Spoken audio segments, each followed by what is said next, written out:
Epuka kuolewa na mwanaume wa aina hii tano, kwa maana utakesha kwa waganga, utakesha kwenye maombi, lakini hakuna kitu ambacho kitabadilika, kwa maana tabia haibadiliki. Kwa hiyo ni muhimu sana kuweza kujua kwamba unatakiwa uweze kuepuka kuolewa na mwanaume ambaye ni wa aina hii tano, kama unahitaji kuingia katika ndoa sahihi, kwa sababu huyu mwanaume kwa kawaida huwa ni ngumu sana kuweza kutulia katika ndoa, na pengine anaweza kukuacha au wewe mwenyewe ukaachika katika hiyo ndoa, kwa sababu huyu mwanaume hafai kuweza kuingia katika ndoa na mwanamke yoyote. Kwa hiyo kama ni mwanamke ambaye unajua umuhimu wa kuingia katika ndoa, unatakiwa uweze kuepuka mwanaume aina hii tano ambayo tutaweza kumtaja kufunga naye ndoa.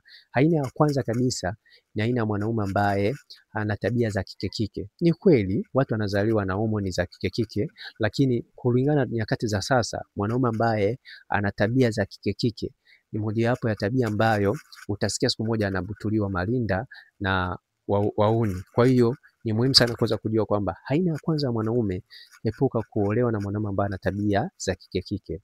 Na pia aina ya pili, aina ya mwanaume ambaye ni mtu ambaye anatumia mabavu, ana ubaba mwingi. Huyu ni mojawapo ya aina ya mwanaume ambaye hautaki kuolewa naye, kwa sababu utateseka katika hiyo ndoa.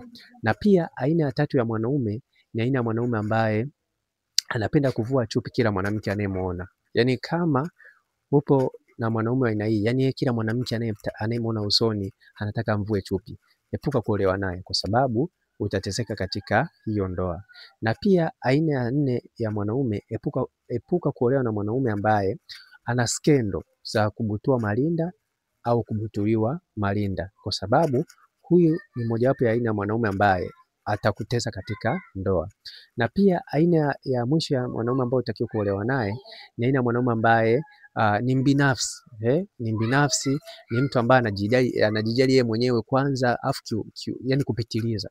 Ukiolewa na huyo mwanaume utateseka katika ndoa. Kwa hiyo ni mojawapo ya aina ya wanaume ambaye au ni mojawapo ya aina ya mwanaume ambaye utakiwa kuolewa naye.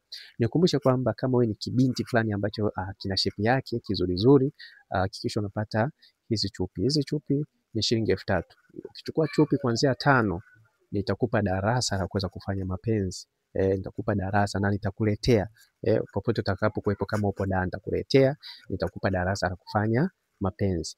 Mabinti ambao ni wadogo, si wale wanene, kwa sababu hizi chupi zinafaa mabinti wadogo ambao ni wabichi.